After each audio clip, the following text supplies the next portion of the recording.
where did life start out for you? How you going? I'm an Adelaide Hills boy. So I was born in a little country town called Mount Torrens. Had a few hundred people and not the most exciting place on earth, but it was there, and this is the community that we grew up in.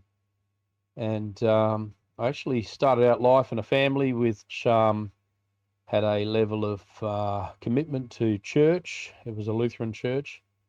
I went along to the primary school there as well, and my my entire take on what was happening was not entirely engaging for me. I guess I tried to. I don't know what that really means.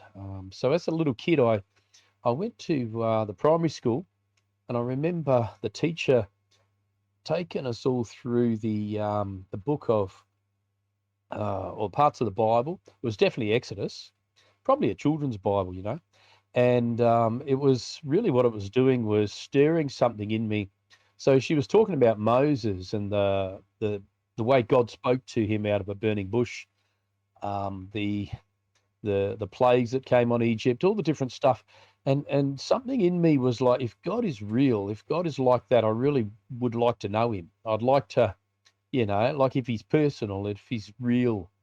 But it was a difficult thing for me because nothing appeared to work like that for me, or nothing appeared to work like that around it. It was just like religion and some sort of stories about God and a lot of rules and 10 commandments, and I just couldn't engage any of them very well at all. So who was So, in your family? well, obviously I got two parents, mum and dad. I've got an older sister, Margie. Christine's an older sister, and in between them was David. I was born a lot younger than the rest. I sort of came along about 7 years after Christine. Those three were all within 4 years of each other, I think. Mm-hmm. So I remember later in life they'd talk about people, and they were so surprised that I knew nothing about. Maybe they just thought that I absorbed everything as a little kid when I didn't, Mm. So I sort of was quite, in some ways, I felt really dislocated from the family, or really, not really engaging. So the whole thing of family, God, everything like that didn't really engage for me very well at all. So what kind of a child were you then, growing up in that environment? I imagine you were quite the little angel. I was always distracted, Right. continually distracted.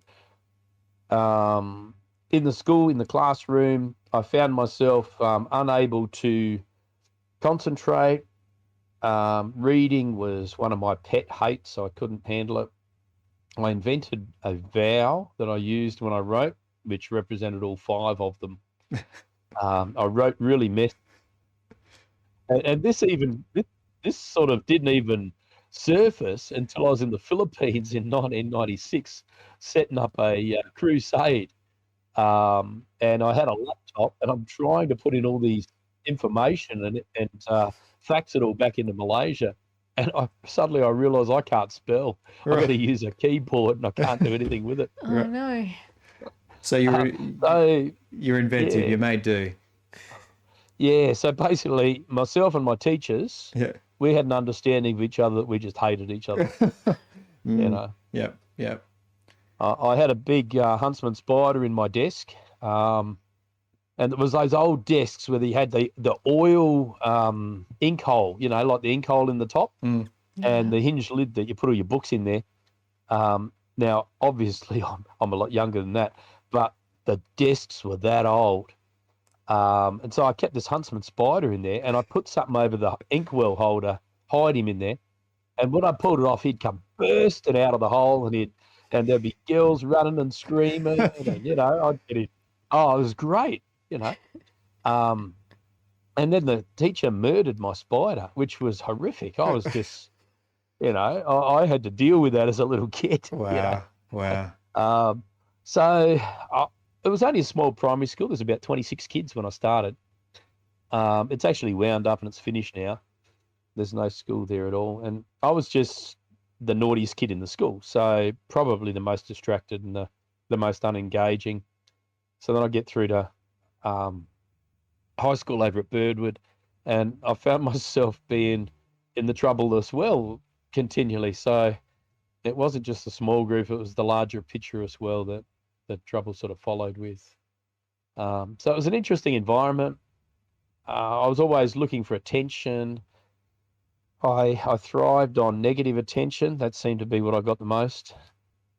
So in the community, I found that if someone did something, if any of my mates did something, I had to take it to a further level and somehow push the boundaries to just be able to get the biggest laugh or the biggest, whatever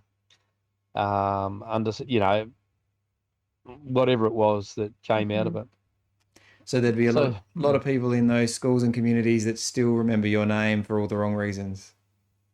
Well, yeah. Yeah.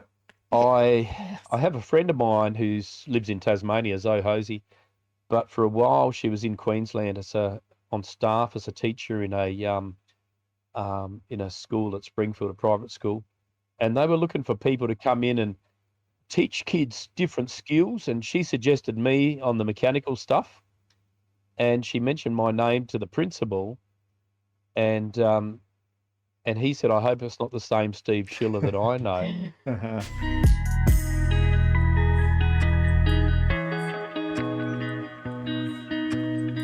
Thank you for watching this short clip of Life Bursts. You can like, subscribe or follow for more, or head to rawcut.com.au.